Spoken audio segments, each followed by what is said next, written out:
Hello people, welcome to our channel Jyotsna's kitchen. ఈరోజు మన recipe వచ్చేసి తెలంగాణ స్పెషల్ సర్వపిండి అండి.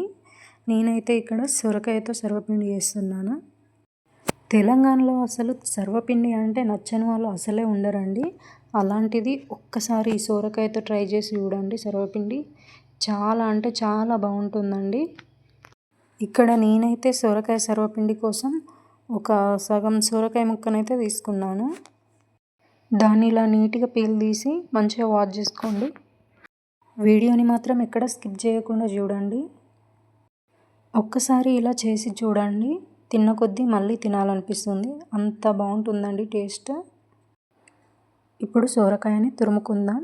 హోల్స్ పెద్దగా ఉన్న సైడే తురుముకోండి, అప్పుడే తింటుంటే టేస్ట్ బాగా అనిపిస్తుంది. సొరకాయ ముదిరిందైతే దానిలోని గింజలు తీసేయండి. అదే లేత సొరకాయ అయితే గింజలు అలాగే ఉంచండి, అది కూడా టేస్ట్ బాగుంటుంది.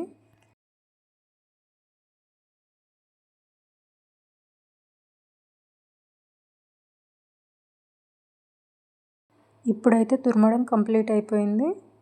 ఇప్పుడు అందులోకి ఒక పెద్ద కప్పు బియ్యం పిండిని తీసుకున్నాను. ఇది వెయిట్లో అయితే ఒక 1/2 kg ఉంటుందండి. ఇప్పుడు అందులోకి వేయించి వక్కలు వేసుకున్నటువంటి పల్లీలని వేసా.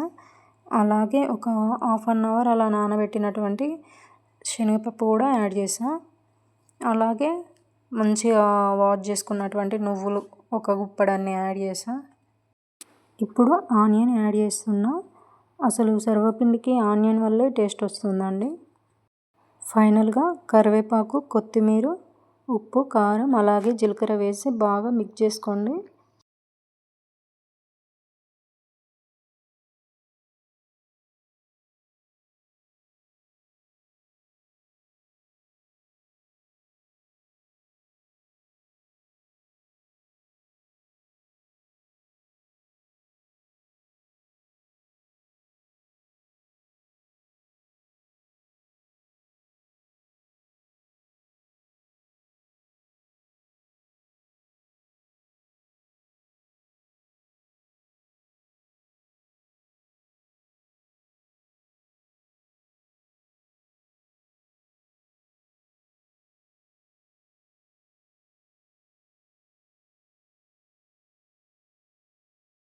ఇది కలపడానికి కొంచెం టైం ఎక్కువగానే పడుతుంది.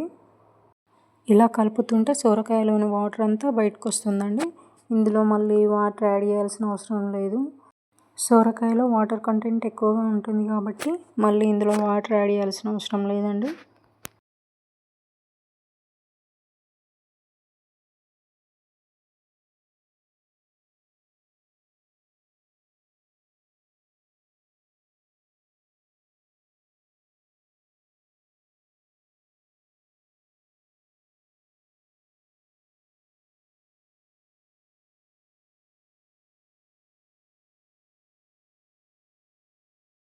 చూసారా, పిండి ఇలా సాఫ్ట్గా ఈ కన్సిస్టెన్సీలో ఉంటే సర్వపిండి బాగా వస్తుందండి.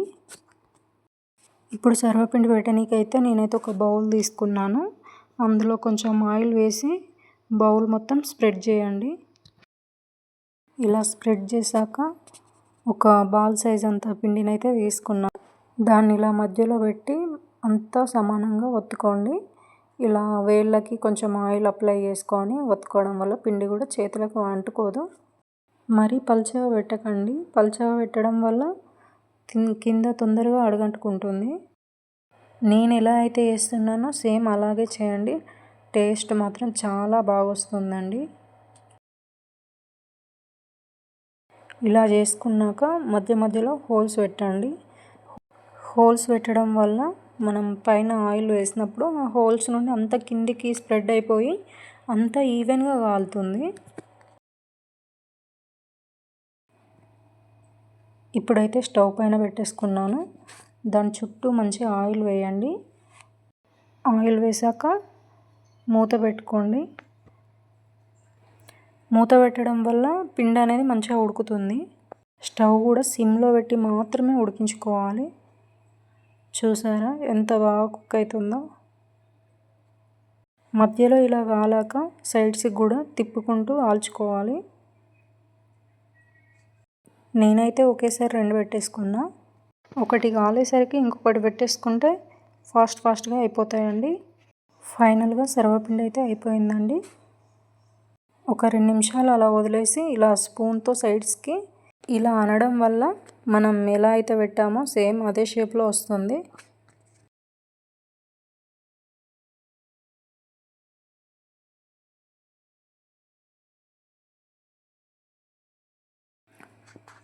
చూసారా ఎంత బాగా వచ్చిందో, మంచి గోల్డెన్ బ్రౌన్ కలర్లో.